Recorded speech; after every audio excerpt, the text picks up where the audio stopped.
Hello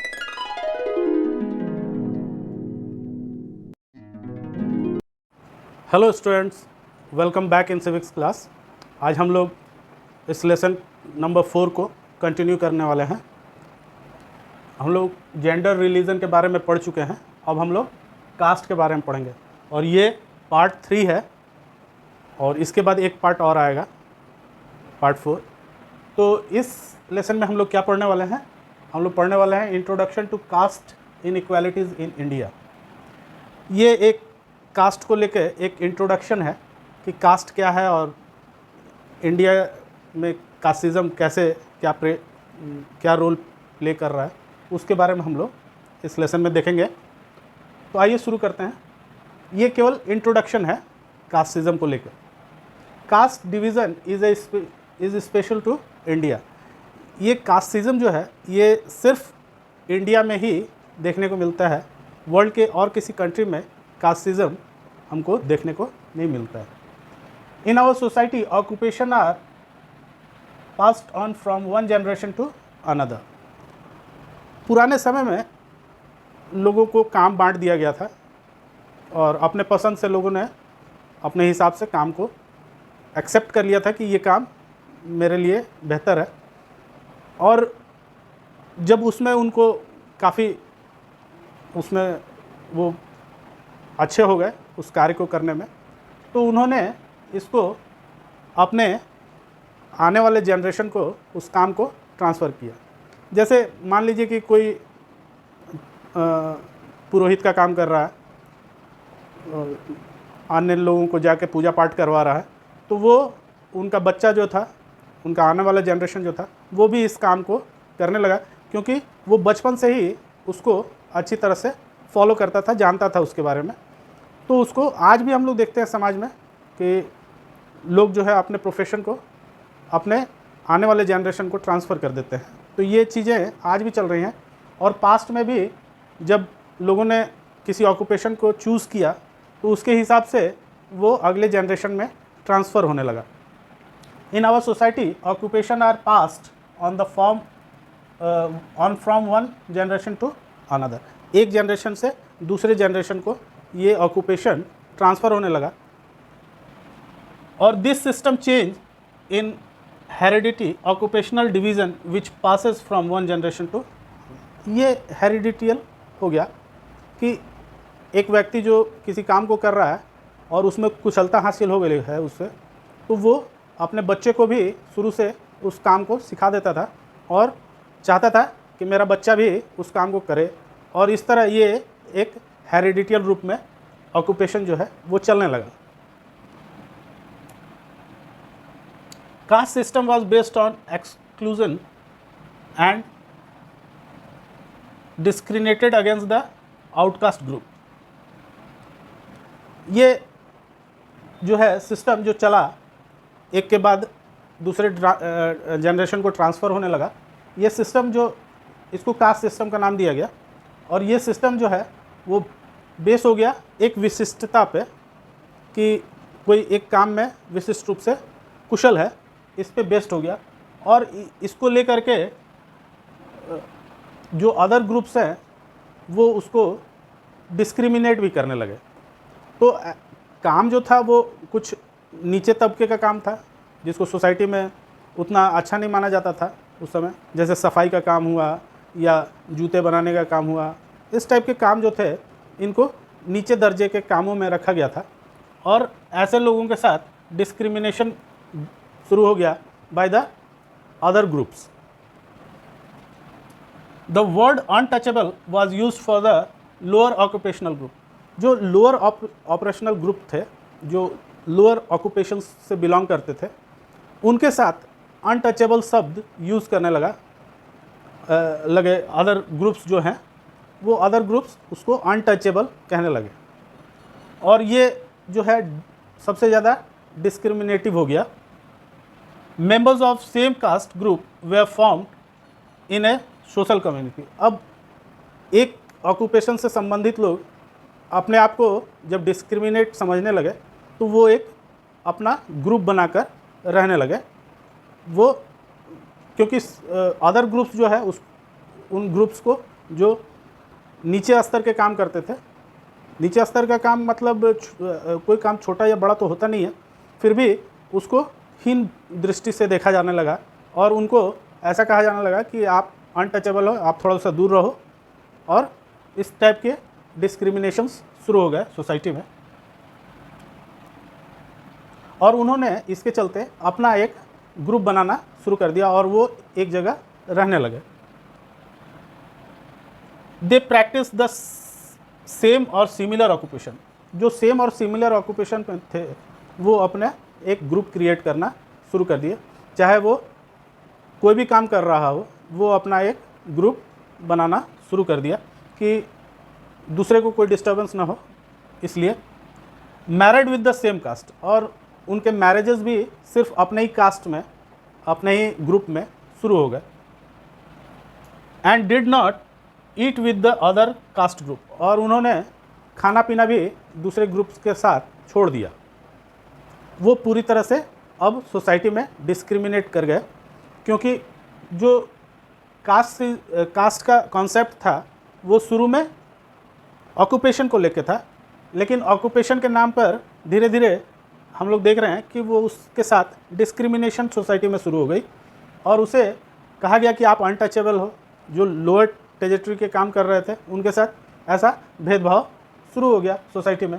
तो उन्होंने कहा कि ठीक है, we will make a group, और हम लोग अलग रहेंगे आपसे, आपको डिस्टर्ब नहीं करेंगे, हम लोग अलग हो जाते हैं, हम लोग अलग रहेंगे। तो ऐसी भावना उनके अंदर आ गई और धीरे धीरे उनका मैरिज भी सिर्फ अपने ही कास्ट में होने लगा। उनसे मैरिज करने के लिए भी अदर ग्रुप्स जो थे वो तैयार नहीं थे। इसलिए ये नियम सा बनने लगा कि एक कास्ट के लोग जो एक ऑक्यूपेशन से में जुड़े हुए हैं वो अपने ही कास्ट में, अपने ही ग्रुप में शादियाँ करेंगे।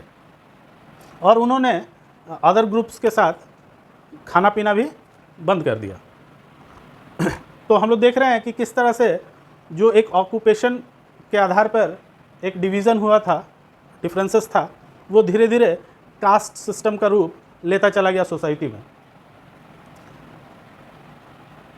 तो ये एक अच्छी चीज़ नहीं थी सोसाइटी के लिए कि लोगों के साथ तरह तरह के डिस्क्रिमिनेशन हो। बहुत से लोअर कास्ट के जो लोग थे उनके साथ इस हद तक भेद किया जाता था कि उनको मंदिरों में नहीं आने दिया जाता था। पढ़ाई के क्षेत्र में उनके साथ डिस्क्रिमिनेशन शुरू हो गया। तो बहुत सारी डिस्क्रिमिनेशंस उनके साथ हुई इन ओल्डर एज। मतलब आज के समय में तो नहीं है, लेकिन पुराने समय में ऐसा देखने को मिलता था। तो बहुत सारे हमारे पॉलिटिकल लीडर्स ऐसे हुए जिन्होंने इस कास्ट सिस्टम को सुधारने का प्रयत्न किया। ख़त्म तो ये आज भी नहीं हुआ, लेकिन उसमें सुधार बहुत सारे आए। और बहुत सारे सोशल वर्कर्स जो हैं, जैसे हम लोग देख रहे हैं कि पॉलिटिकल लीडर्स इसमें शामिल हुए, सोशल रिफॉर्मर्स शामिल हुए। और इसमें उदाहरण है ज्योतिबा फूले, गांधी जी और डॉक्टर भीमराव अंबेडकर।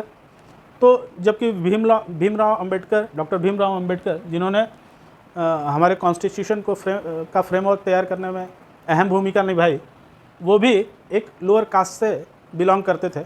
और उन्होंने इस चीज़ को महसूस किया था कि इंडिया में डिस्क्रिमिनेशन कास्ट के बेस पे बहुत ज़्यादा है, और इसको दूर करने की उन्होंने अपना पूरा प्रयत्न किया।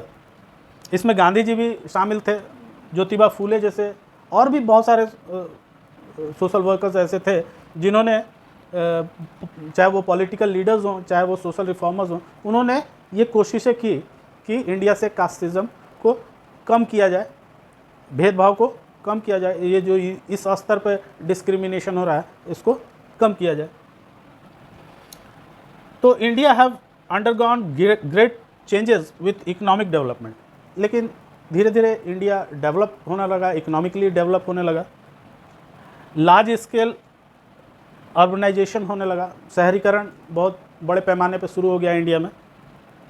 ग्रोथ ऑफ लिटरेसी हुई, लोगों का शिक्षा का स्तर ऊंचा हुआ इंडिया में, धीरे धीरे लोग एजुकेटेड हुए।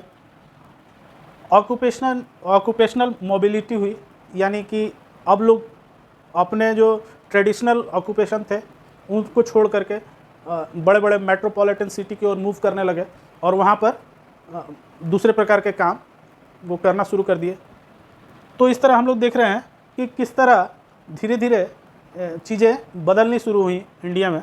एंड वीकनिंग ऑफ लैंडलॉर्ड्स, जो ज़मींदार थे वो सबसे ज़्यादा डिस्क्रिमिनेशन करते थे।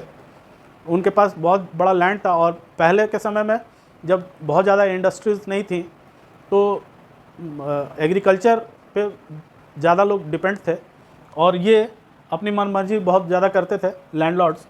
तो इनका समय समाप्त हुआ लैंडलॉर्ड्स का, तो धीरे धीरे समाज में डिस्क्रिमिनेशन भी कम होने लगा। Of the cost of hatchery and broken down, और धीरे धीरे ये जो एक ट्रेडिशन चला आ रहा था ऑक्यूपेशन का, ये धीरे धीरे टूटना शुरू हो गया इंडिया में और इसमें गिरावट आई और कास्टिज्म कुछ हद तक कंट्रोल में आया। उसके बाद हम देखते हैं कि जब कॉन्स्टिट्यूशन बना, और जैसे कि हमने अभी जाना कि डॉक्टर भीमराव अंबेडकर की एक अहम भूमिका थी कॉन्स्टिट्यूशन के फ्रेमवर्क को तैयार करने के लिए, तो उन्होंने कॉन्स्टिट्यूशन में ऐसे प्रावधान किए कि कास्टिज्म को कम किया जाए। तो उन्होंने आर्टिकल 7 में ये एबॉलिश कर दिया। किस चीज़ को एबॉलिश किया? अनटचेबिलिटी को। ये जो छुआछूत था कि आप छोटे निम्न स्तर का काम करते हैं तो आप अनटचेबल हैं, आप मेरे साथ बैठकर खाना नहीं खाएंगे वगैरह वगैरह, जो भी चीज़ें थी। तो इस अनटचेबिलिटी को ख़त्म करने के लिए उन्होंने आर्टिकल 17, इसको ध्यान रखने की ज़रूरत है, आर्टिकल 17 में अनटचेबिलिटी को इंडिया के कॉन्स्टिट्यूशन से के आर्टिकल 17 से इसको एबॉलिश कर दिया गया और कहा गया कि ये एक पनिशेबल ऑफेंस होगा और जो भी अनटचेबिलिटी करता हुआ मिलेगा उसका दोषी पाया जाएगा, वो सज़ा का हकदार होगा, he will be punished by law. तो article 17 abolish the untouchability and become an offence punishable in accordance with law. तो इसको लॉ के फ्रेमवर्क में ले लिया गया और कहा गया कि कोई भी व्यक्ति अनटचेबिलिटी को शो नहीं कर सकता है, कोई भी डिस्क्रिमिनेशन ये कह के नहीं कर सकता है कि आप अनटचेबल हो। अगर ऐसा करता हुआ पाया गया तो he will be punished by law. According to 2011 census 5.8% of the marriages in India are intercaste marriages. अब जो है इंटरकास्ट मैरिजेज शुरू हो गए और 2011 के सेंसस, अब तो काफ़ी बढ़ गया होगा, ये जो नंबर्स हैं ये काफ़ी बढ़ गए होंगे क्योंकि ये 2011 के सेंसस के अनुसार बताया जा रहा है कि 5.8% ऑफ मैरिजेस, टोटल मैरिजेस जो इंडिया में होती हैं उनका 5.8% मैरिजेस जो है अब इंटरकास्ट मैरिज, यानी एक कास्ट से दूसरे कास्ट की शादी शुरू हो गई इंडिया में।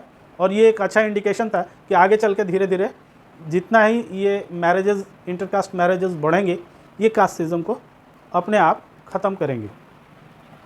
तो सेंसस के अनुसार 5.8% मैरिजेस 2011 तक इंटरकास्ट मैरिजेस देखने को मिली इंडिया में।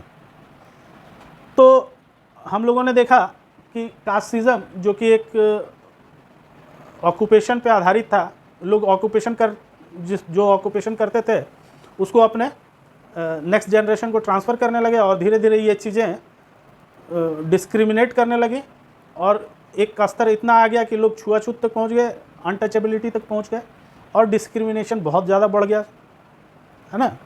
उनको कुएं से पानी नहीं पीने देना, उनको क्लास में गलत ढंग से ट्रीट करना पढ़ाई के दौरान, फिर मंदिर नहीं जाने देना, पूजा स्थलों पे जाने नहीं देना। तो ये सारी डिस्क्रिमिनेशन जो थी, और इसको लेकर के गांधी जी ने कहा कि इनको अनटचेबल ना कहा जाए, है ना।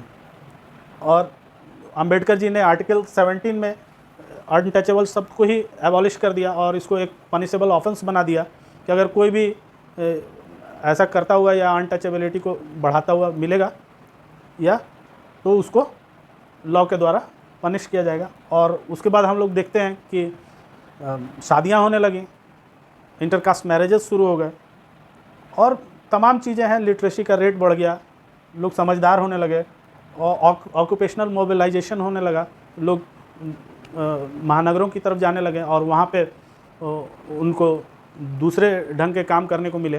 तो इस तरह हम देखते हैं कि धीरे धीरे कास्टिज्म कम तो हुआ, लेकिन अंत में हम लोग ये देखते हैं कि कास्ट हैज़ नॉट डिसअपेयर्ड। अभी तक कास्टिज्म पूरी तरह से डिसअपेयर नहीं हुआ है और इसका एक अहम रोल आज भी है इंडिया में। कास्टिज़म को लोग आज भी मानते हैं, आज भी most of the people marry in their own caste. आज भी लोग अपने ही कास्ट में शादी करना चाहते हैं, जबकि ऐसा कोई भेदभाव नहीं है। ये केवल ऑक्यूपेशन के बेस पे ये स्ट्रक्चर सोसाइटी में इस्टेब्लिश हुई।